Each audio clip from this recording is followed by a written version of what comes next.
welcome to the Comic Game Movie Show. My name is Deshaun, and today we're gonna talk about it. Yes, yesterday. By the time this comes up, it might be Friday. Who knows? Wednesday, we got the big reveal. No, Ms.Marvel isn't an Inhuman. She is a mutant.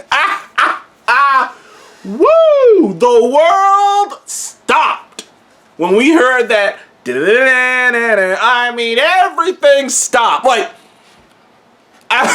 sorry, I had it sort of spoiled for me because I get up, just to be, up front here. I get up very early to go to work.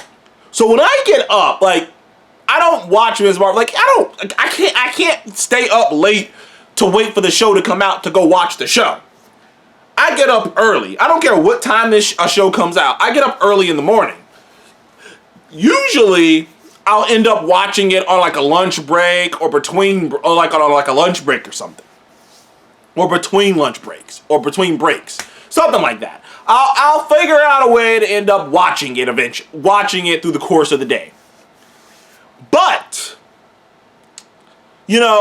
and I try to avoid going on Twitter. I try to avoid it. But, you're going to go on there occasionally. Thankfully, most of the people I follow on Twitter and stuff, they don't come out and actually say the thing. You know what I mean? And most of the people I follow on YouTube, they're not up that early. When I wake up, it's pretty early. So, their videos aren't even up yet. You know what I mean? Because they're getting it when I'm getting it. So, of course, their videos can't be... It's not like a movie where reviews for a movie, they see the movie days before, days, sometimes weeks before we see them, and they make their review videos already. They make their review videos that day. So they're just ready to just push the upload button, or they set it to be uploaded. When a show comes out, and it comes out on the same day, and everyone's getting it at the same day, it's not like that, because it's oh no, they're getting it too. So, it's never really been too big of a problem, me not being able to see the shows immediately. But I did get it kind of spoiled for me that, one, that there was a big post-credit scene, and two, that there's a big, huge, massive massive thing that happens at the end of the show. So, watching the 6th episode, the entire time I'm so I wonder when that big thing's gonna happen. And in my mind, I'm I was gonna be Captain Marvel, maybe Monica Rambeau will show up, or maybe Nick Fury will show up, maybe Talos will show up. I'm thinking it's gonna be something, or maybe someone's revealed to be a Skrull. I'm there's a billion different things going through my mind. But the one thing that never crossed my mind was it was gonna be revealed that Kamala has a mutation, and she is a mutant. Now, there has been a divide again. Right now, Marvel can't help but pissing people, but dividing people. First, Thor: Love and Thunder's got people all in a tizzy, divided. Some people hate it. Some people think it's great. Some people like me loved it and had a great time with it. Some people hate it. It's all over the place in terms of opinions. And while I do think it's mostly positive, it's 75% positive, there's a huge chunk of people who are pissed. And it is it's one of those catch-22s, because on one hand, I am a fan of the Inhumans, personally.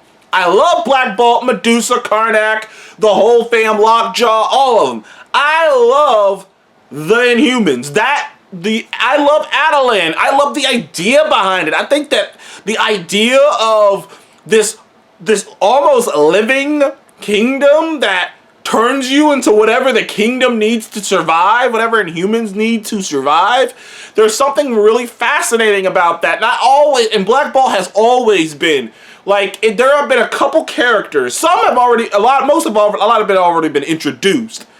Years ago, when the MCU had started, there were a couple characters that I was dying to see on the big screen, because I was these characters will be so awesome. One was Black Panther, one was Doctor Strange, one was Captain Marvel, and the other was Black Bolt.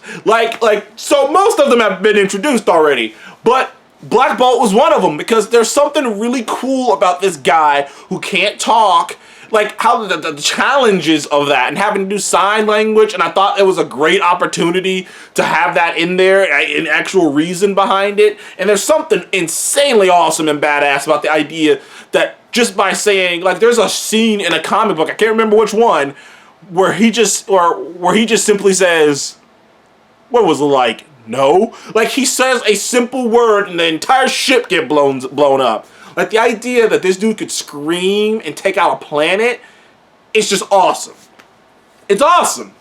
So I have always had a soft spot for the Inhumans, but the truth of the matter is, I've always thought, and like maybe I'm just too stupid. Maybe I'm too stupid. Maybe I don't have the mind for it. But you have to remove your comic book brain and think about this from someone who doesn't read the comics. And it's hard to do that. It's so hard for everyone to do that because we're people who know the comics. And we're like, oh, it works in the comics, so it should work. No, you have to understand. They have to make this work for a grander audience to understand. And in my mind, every time it went through, the moment, like you gotta understand, at the time when before the Fox deal, and before the Inhumans came out, when we thought it was going to be a movie, I had already wrapped my mind around the fact that it's like, okay, the Inhumans are basically going to be the mutants of this world, and okay, they're going to be the mutants of the MCU. But when the Inhumans didn't work out, and they made probably the worst project in the Marvel in the modern Marvel history underneath in Marvel in the last I'd say 10 years, probably the worst project. In terms of television, anyway, no, maybe it is the worst project, but I digress. When that show was so terrible and bombed so hard, and they got the actual mutant X-Men back, I always thought to myself, I'm not sure how you have both of them at the same time. Because they're too similar. They're not the same, and I'm not saying they're the same. Because I am a fan, I am a comic book fan, I understand. But very similar to how Aquaman and Namor are not the same character, and me and you know they're not, me and you know the differences between the two, the fact of the matter is, they're similar enough that ordinary audiences and ordinary, moviegoers and people who watch the movies and review them, they won't know the difference. They will just simply see they'll just simply see it and go, oh, well, it's like that. Because at the end of the day, the Inhumans, they're too similar to the mutants. Outside of the actual process of how they get their powers, it's still pretty similar. Sometimes you're getting powers from, sometimes the crystal makes you deformed. Sometimes you look the same and you got powers. Same thing with mutations. Only difference is that no one ever knows when that mutation is going to kick in. Sometimes it kicks in, most of the time it kicks in at puberty. Sometimes it kicks in earlier than that. It's kind of like, you just never know when sometimes it kicks in during distress. Like, honestly, the Inhumans are a complicated version of what the mutants are doing. Now, they could still do it. They could still do the Inhumans, but they're going to have to figure out a way to completely distinguish it. But if they're going to do a world spread, people getting powers, they gotta go with the mutants. You have to go with the mutants. And there's still a stink on the Inhumans. Think about it. DC hasn't done a fucking thing with the Green Lanterns. You know why? Because of that movie that came out. Because that movie is what general audiences associate with the Green Lantern. Whether you want to believe that or not, that's what they do. And that Inhumans show is so terrible that Feige really doesn't want to associate himself with it. And I've often heard rumors, which I didn't believe at the time, but they could also be true. Take what I say, and maybe you believe it or not. But I remember hearing rumors that he never actually wanted to do the Inhumans. But, that was just something that was being mandated because at the time, and I talked about this in my previous video, back in the day, back when they announced Inhumans, back at that panel where they announced Civil War and shit, I remember hearing that Feige didn't actually want to do it, but he was being forced to do it because back then, there was a mandate. Since they did not have the rights to make X-Men movies, they didn't want to promote the X-Men comics. They didn't want to promote them heavily. So they decided to promote the Inhumans. And the idea was that the Inhumans were going to replace the X-Men. And they started coming out with Uncanny Inhumans and all these other things.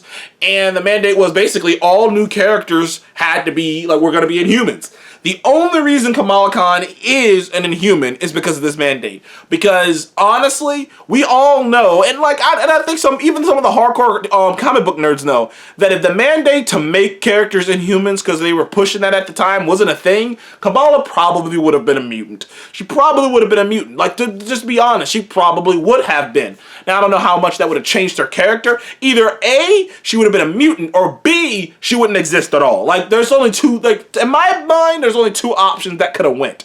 Or maybe I could have came up with something else, but in my mind, I really think it's just those two.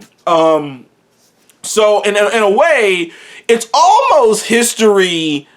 Them making Kamala a mutant and making her the first mutant, it's almost like, you know, rewriting history, like, in a positive, it's almost like, you know, rectifying history. Because if that mandate didn't exist back when she was created, she probably would have been a mutant. And I wouldn't be surprised if there's some interview with the creator where she says, well, I had intended for her to be a mutant, but I had to change it because of the mandate. If that comes out, I would not be surprised. But yeah, I'm not attached to the Inhumans, to Kamala Khan's connection to the Inhumans. I've read, because from what I've read of Kamala, like, outside of like a couple bits, her, like, she doesn't really interact with them a ton. Like, she's an Inhuman, don't get me wrong, and she does interact with, you know, the Inhumans, you know, Black Bolt and Lockjaw and them. You know, there's obviously scenes where she's with Lockjaw, but it's not like this end all be all of her, like, the change to her powers is a much bigger problem than the change to her being a mutant. Now, I'm curious though, because that does open up the door. Will Kamala be in the X-Men? I don't know. I don't think she'll be in the initial X-Men, but she's a mutant. So she should be a member of the X-Men. Like, are they gonna do, like, I mean, how cool would that be? They come out with season 2, or at the end of Captain Marvel, Kamala Khan gets, could you imagine that? At the end of the Marvels, Kamala Khan, she's finally home after getting teleported halfway across the universe. She's home, she's with her family, and her mom's like, there's a visitor at the door, and we just see this guy, and we just see the wheelchair pull up, and, you know, it's Giancarlo Esposito's Professor Xavier. No. I might talk about that in another video. But Professor X shows up and, like, Miss Khan, I'd like to talk to you. Ah! I mean, they might, like, I'm telling you. Hey, look, I'm gonna let you guys in on a little secret. If anybody's pissed off about this changes to Kamala Khan, just wait till the X-Men happen. Oh, boy, the fire and brim, just wait. Because I'm gonna tell you this right now, and this is gonna piss you off. Magneto ain't gonna be a Holocaust survivor. Whoa, boy. Magneto's not gonna be a Holocaust survivor. And he's probably not gonna be white either. Oh, boy. Yeah, man. I'm just gonna tell you, wait till you get to these X-Men. Now, Wolverine will probably be the same. I just get this feeling that they don't want to rock the boat with Wolverine. Like, okay, look, Wolverine is a huge character. We're not going to rock the boat too much with that. It's kind of like Spider-Man. It's like, when Marvel was going to cast Spider-Man, people were like, ooh, maybe they'll cast a black actor. It's like, no. We're not going to rock the boat that much with this big character, you know? So they're probably not, Wolverine's probably going to be, you know, they're going to get a new actor, obviously, but generally, you kind of got an idea what Wolverine's going to be. I'm telling you right now, they're going to get super creative with Xavier and fucking Magneto. Those two characters, like, I wouldn't be shocked if both of them were played by African American or, you know, foreign actors. Like, I'm just telling you right now, like, I'm just got that feeling, and they're gonna do some different things with their abilities. They're gonna do some different things with Magneto's origin that's gonna work for some people and piss some people off. Oh, I can't wait. Anyways, thank you guys for the Comic Game Movie Show. Please like, subscribe, and what do you think below? Are you excited that Kamala Khan is a mutant? Are you upset that they changed her origins? Do you think Marvel hates the Inhumans? Comment below, let me know, and I'll see you guys on the next one. Goodbye.